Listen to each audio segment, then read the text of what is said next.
and Oddworld.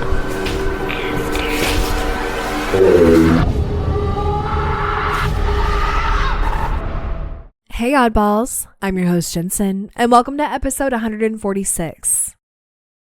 I think I jinxed myself from the last episode because I have a little tickle in my throat. I think I'm okay, but I'm telling you guys right now, I swear I am sick every other week, definitely once a month. It is getting sad. So anyhow, I am pushing through, and we are actually jumping back into the How to Be a Psychic book. So let's get into it. It's lesson time. Today's psychic lesson is focus upward. An easy way to center yourself is to make a connection with your third eye. Those of you with a religious background may connect with your third eye when you pray. You can also do it through meditation. Another approach of connecting with your third eye is by doing the following exercise. If for some reason you are uncomfortable about connecting to your third eye, don't feel that you have to try. All the exercises in this book are designed for you to have the positive experience. If at any time you are not comfortable, you may simply stop and return to a more positive feeling. For a moment, look upward with your two physical eyes as if you were trying to see your third eye. If for some reason this is impossible or hard for you to do, that's okay. It is not actually necessary to move or see through your two eyes to experience this. You may keep your two eyes open or closed while you peek up under your eyelids. Some of you may want to squint slightly and feel your third eye. When you try this, you may feel a slight pressure in the third eye. It may feel like it is swelling or even vibrating. You may have a feeling of warmth or coolness, or you may perceive a certain color. Whatever you experience is okay. It is possible that you won't feel anything at all. Each person will connect to their third eye in a way that is natural and correct for her. Remember, there is no one else exactly like you. No one else will have the experience that you have when communicating through your third eye. So if you guys are enjoying this, let me know. There's like a whole other page that I could have read, but I don't want to bore you guys too much or have too much of an intro because I really do want to get to stories, but I really am enjoying this too. So let me know what you guys prefer. If when I'm doing the psychic book, do you want me to read more? Like, I guess read more to give more detail, or do you want me just to keep doing little segments? That's really what I need to know because I'm thoroughly enjoying this, but I also don't want to do too much. So anyhow, let me know and let's go ahead and move on to stories. This comes from an anonymous writer. When I was in college, a couple decades ago, I worked at a mom and pop pizza shop. As you entered the main dining area from outside, you could see the sales counter, the door into the kitchen, as well as the hallway into the restroom area. It always felt like someone was watching me from the restroom area, but I assumed that it was just something about the mood or decorations putting me slightly on edge. It was darker than the dining area, so maybe the transition from a light to dim environment was what did it. Over time, I started to see that customers would keep glancing in that direction, just like employees would. We had a few regulars who formed friendly relationships with a lot of the employees, and I asked one of them why he kept looking towards the restroom. He told me that it felt like someone was watching him from there.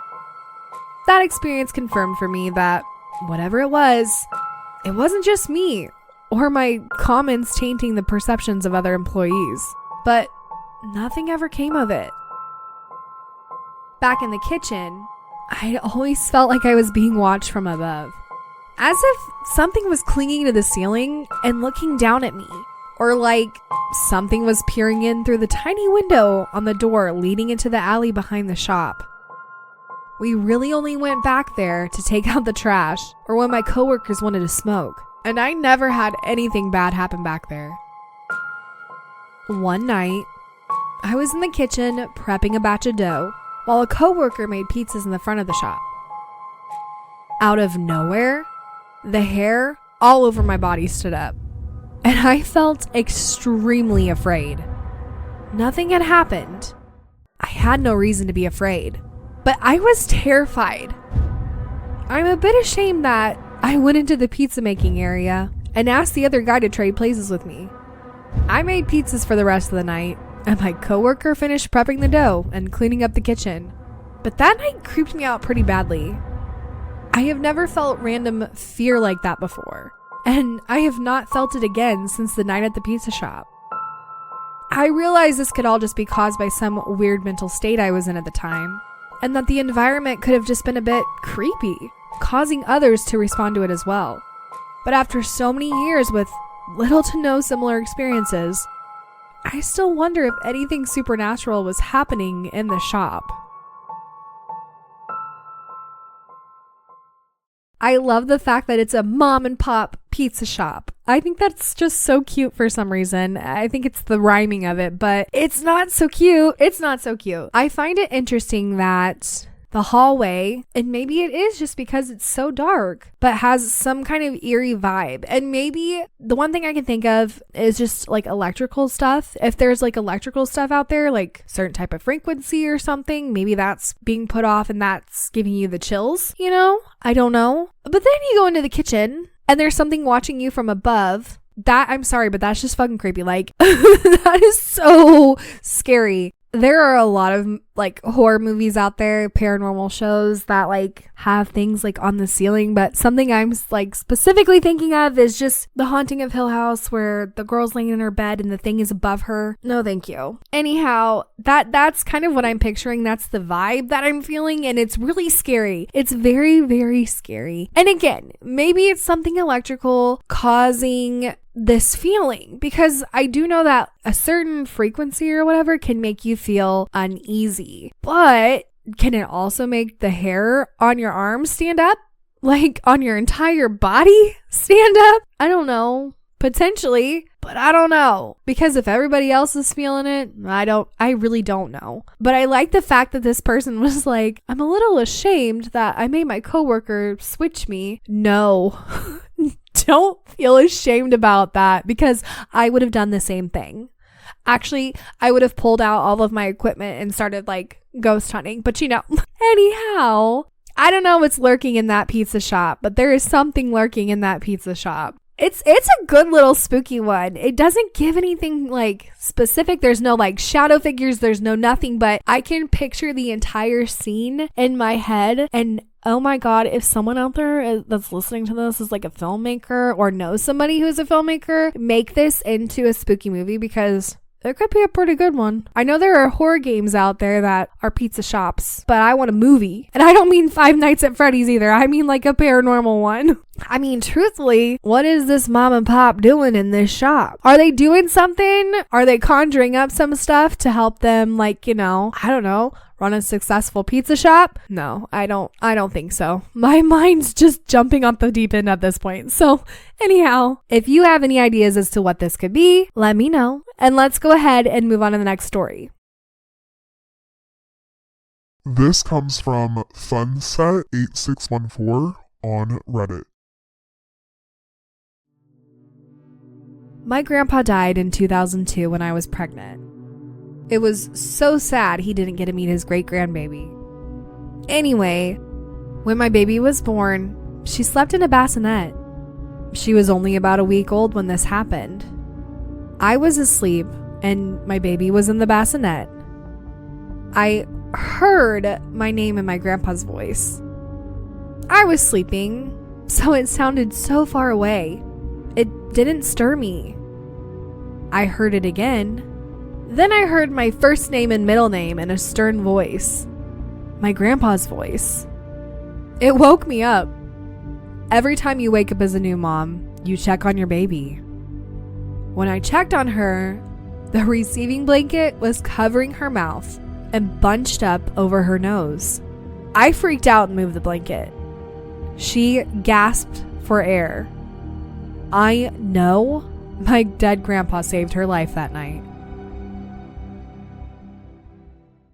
Okay, this is like every parent's worst nightmare, but like, holy shit, the fact that this person's grandpa is literally yelling at them by their first and middle name saying, hey, you need to get up, without saying that is crazy. Like, it's good to know in that instance that like your grandparent is watching over you and literally watching over your child. I have so many things that I could say, but I'm also just like speechless at the same time. It's so sweet. It's kind of spooky, but it's also very like, oh my God, like I don't know. I'm just kind of speechless. I am just kind of speechless. And if you ever thought that your loved ones are not looking after you after they pass away, I mean, some do and some are. And I think this kind of confirms that. And they're clearly looking after your children too, if you have children, or maybe pets. Maybe they're looking after your pets. I don't know.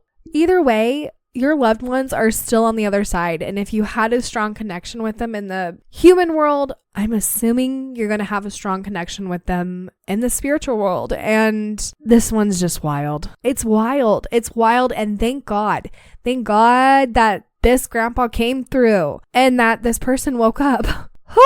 It makes me sick and happy all at the same time. You made my heart fall to my butt and had me gasping for air at the same time at the end of it. Like, oh my God, this was a roller coaster that I have chills, and it's a lot. It's a lot in such a short little story. But thank God your baby is okay. And thank God that your grandpa on the other side was like, hey, get up.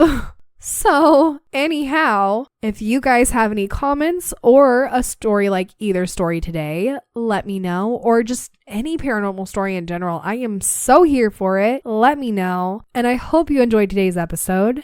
And well, it's an odd world after all. Oddballs, thank you for listening. And if you enjoyed today's episode, don't forget to leave 5 stars or thumbs up on whatever podcast platform you listen on. If you have any comments for this episode, comment below or head over to Instagram and comment on this episode's preview. To submit a story or for more information, go to it'sanoddworldafterall.com.